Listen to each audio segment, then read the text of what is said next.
Hey there, I'm Andrea Olson with the Go Diaper Free podcast. We are going to be recording episode 103 right now, EC at the beach. I've been doing this a lot lately, trying to get away, get to the beach, and pottying my baby while I'm there. So let's record this right now. Welcome to the Go Diaper Free podcast, where we're all about helping you potty your baby as early as birth. I'm your host, Andrea Olson, author and mom of 5 babies, all EC'd from birth, all out of diapers by walking.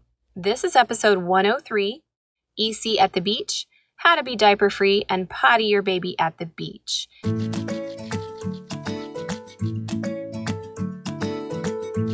Let's do this. I've done this a billion times, you guys. I bring my kids to the beach a lot because we live in Asheville, North Carolina, and our new favorite beach is Tybee Island, Georgia, the north part of it.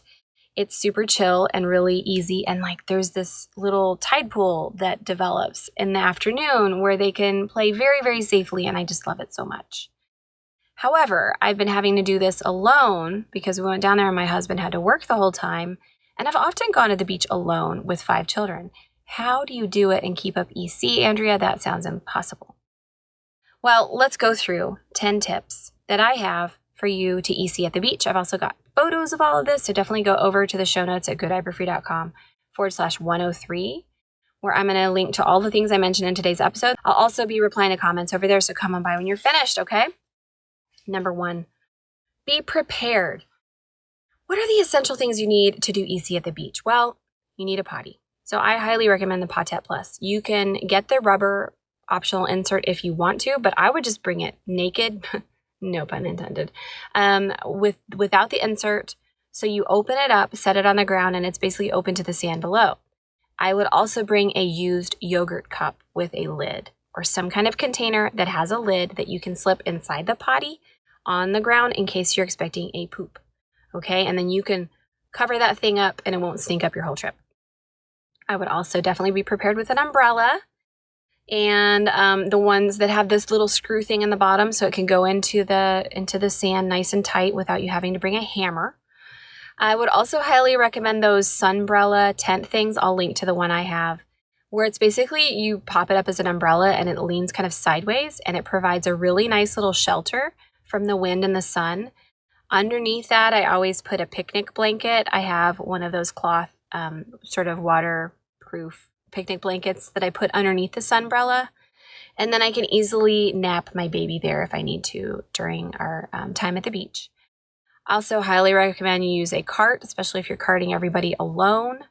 I'll link to the cart that I have. It's pretty hard to find, but it's got big wheels. Basically, you just throw everything into it and it's super easy, and then all you have to do is wear your baby. It'd be way easier than the way I used to do it. And then I would definitely bring a spare grocery bag, a trash bag to use for trash. I've stopped using a cooler because it's been only me and it's really hard to carry everything. So I would just put an ice pack in another bag with the snacks or lunch materials or whatever inside of that. So yes, we are using 2 plastic bags here, which is not very eco-friendly, but we are reusing them because we'd already received them from the store. Okay, and then I definitely would never forget a sun hat. I always bring an extra umbrella besides the sunbrella, like I mentioned. And then a baby carrier or stroller. We have a double stroller that we put the 3 and 1-year-old in. And that will help you get to the beach. That stroller and the cart, you can pull it behind you. And if you've got other bigger kids, have them help. These are the things that I would like for you to be prepared with. We will talk about backups and swimsuits in number 3. But these are the equipment items that I would bring. And if you have a newborn or a smaller baby who's still using the top hat potty, then don't use the potette. You can use the top hat.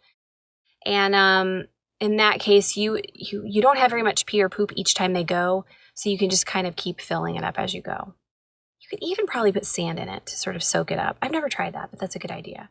So either the Potty Plus or the top hat potty. If your child will only go on the mini potty, like the one we have at Tiny Undies or whatever one you use, you might have to bring that because sometimes babies don't want to go. I typically don't squat with a baby over the beach and do all that thing because I feel like it attracts a little bit of attention. So, but you can do that too as an alternative and not bring a potty at all. Okay, number 2, time it around your baby's poop schedule. If your baby consistently poops at a certain time every day, great. If your baby is expected to poop sometime when it wakes up, maybe at 8 o'clock or so, go to the beach right after. Have it ready, like while that baby's napping, get all your stuff ready. And then right after that morning poop, go to the beach early. We love going to the beach at like 8, 9 o'clock. Oh, who are we kidding? We usually don't get there till 9:30 or 10. But we try to get there right after breakfast and then come back before lunch. And we don't get the worst of the sun, but also, so let's see. Twyla poops every other day, so we definitely wait for that poop before we go. Isadora poops in the evening, so we definitely do not go to the beach in the evening. So you gotta time it around the poop schedule as much as possible. The better, if you just caught a poop, then go. If you know they're gonna poop at a certain time, definitely bring that yogurt cup with the lid, okay? Number 3, this tip is about backups and suits. I have never used a swim diaper, a disposable swim diaper. Now, I have used the reusable ones. They're really just to catch poop if there's poop. Babies are going to pee through their undergarments or they're not. It doesn't matter what you dress them in at the beach. Poop is a whole nother matter. So if you're going to a public pool, they will require a swim diaper. And I've always used the reusable cloth ones by iPlay, which is a company down here in Asheville. Swimsuit-wise, you're wise if you have a girl to get a 2-piece. Although we don't want to be flashy and have little bikinis on our little babies, it's way easier to potty them. So you can also get a rash guard for the top that has UV protection and then get like little bottoms to go with it. That would just be a swim diaper from iPlay or something like that. Ruffle bottoms. I'll have to look them up and link to it in the show notes, but they make really cute little swimsuits, 2-piece swimsuits like tankinis for babies if you have a girl. If you have a boy, just get some trunks, and I definitely recommend the rash guard so you don't have to spray or rub sunscreen all over them. By the way, number 1, definitely don't forget the sunscreen. Don't forget it. Okay, so number 3 is backups and suits. I have definitely used a disposable compostable diaper.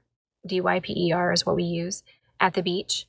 When you have a really young baby and you're using that as a backup, great, fine, wonderful, go for it. If you're not expecting a poop or you've got poops in the bag, no pun intended, I would skip the disposable and just use one of those iPlay swim diaper backups on the bottom, okay? So that's really all you need. If you want to go full on and use diapers at the beach, great. Just remember that if that diaper gets into the ocean, nature is going to be in trouble. Those things do not biodegrade. I have a graphic of the sign I saw at the beach. It says 450 years to biodegrade, but they were only invented in the 60s, so we don't really know how long they will not biodegrade. But swim diapers that are disposable are not very bad. They have tons of gel in them. Naughty, don't use those. Okay. Number 4, pee.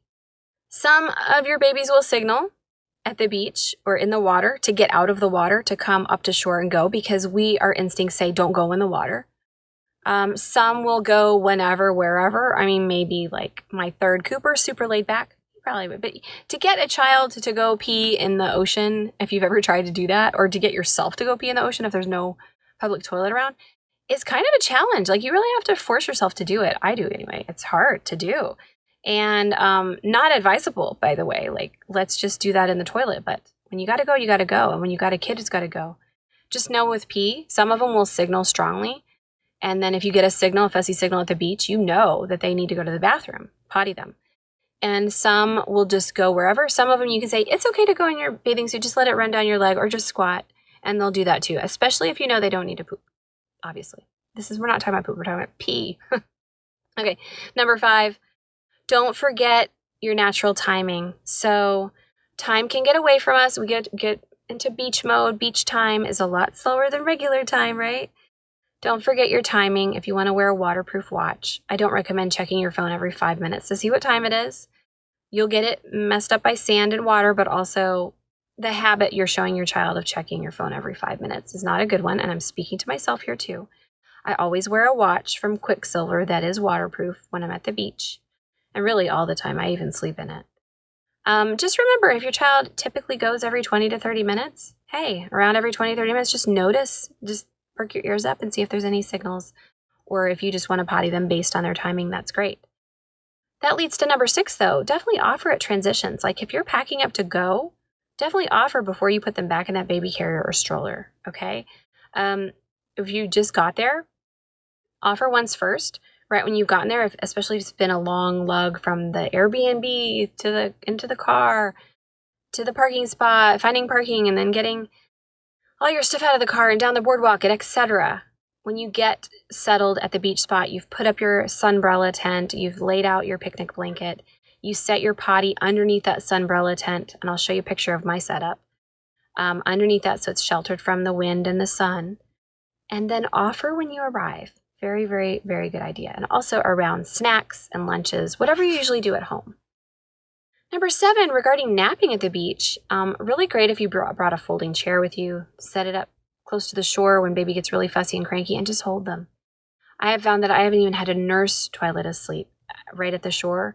From playing, and then eating and everything else, she's so exhausted at the beach, she'll fall asleep right in my arms. If you usually use a pacifier, bring one. And just hold them right by the shore, and then lay them underneath that sunbrella, right on the picnic blanket, covered in a little towel. Perfect. And they'll usually sleep for a long time because it's really loud at the beach. Number 8. Okay, pee. If you've got pee in the potty, how do you dispose of it? What do you do? Well, again, I use the Potty Plus with the hole in it. It just goes straight into the sand, and then it evaporates, just like if I were bringing my dog to the beach and the dog beach, and that would evaporate. So I treat it the same. I see it as just as hygienic as doing that. And the potty itself, if you feel like rinsing it out, if you've brought a mini potty that has a bottom or a top hat potty and you just only got pee in it, feel free to dump that into the sand, bury it up, and then bring it to the ocean and rinse it out. That's totally fine. Number 9, my advice about poop. What do you do with it after, huh? What do you do when they need a poop? Oh my goodness, what do we do? Well, thank goodness we have a mini potty or a potette with us, but we really need to bring that yogurt cup with a lid, or to bring the rubber reusable insert for the potty and bring a plastic bag that you can take that insert out and wrap that in a plastic bag, and then just wait until you get back up to shore and throw out the, oh gosh, it's such a mess sometimes to do that. But Potette Plus also comes with disposable liners. You could use one of those. It's up to you. I know a lot of people are against them because they're more trash, but having poop on the beach is a little bit worse than that, I think. It's all a judgment call, right? And then after they poop, throw the lid on the yogurt cup with the lid, or if they poop straight through the Potette Plus onto the sand, scoop that up into your coffee cup and put the lid on, or grab a bag, like a bio bag, a doggy bag, and put it in there and tie it up like you would if your dog pooped on the dog beach. What would you do? You would bring a bag and you would scoop it up, right? So you can totally do that. That's viable. And then number 10, my 10th tip is tips for packing up to leave. So we talked about being prepared and what to bring. Oh, by the way, on number 3, please add a wet dry bag. I sell them on tinyundies.com for like cloth diaper backups and extra undies and stuff. You can also put your bathing suits in those, and it keeps it off of everything else until you get home. Super good tip. All right, number 10, tips for packing up to leave. If you've got somebody there to watch your kids while they play, do the kids last. Don't try to get them all clean and then pack everything up, because they're just going to get dirty again and it's going to frustrate you. So pack everything up as much as you can. I always leave the one solo umbrella up for last, and the beach toys, I'll leave like 1 or 2 shovels and buckets out for last. I would add that to my preparation list. Always bring beach toys, because you never know if there's going to be any laying on the beach, but probably you'll have to bring your own.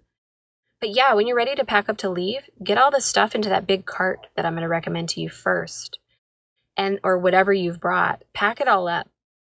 And then at the very end, have everybody rinse off their feet and put on their shoes at the shore, or have everybody walk all the way back up, rinse off their bodies, and walk all the way up to the boardwalk or wherever you entered the parking lot, and dust off their feet then after it's dried a little bit, and put their shoes on there. So there's 2 different options that we've explored.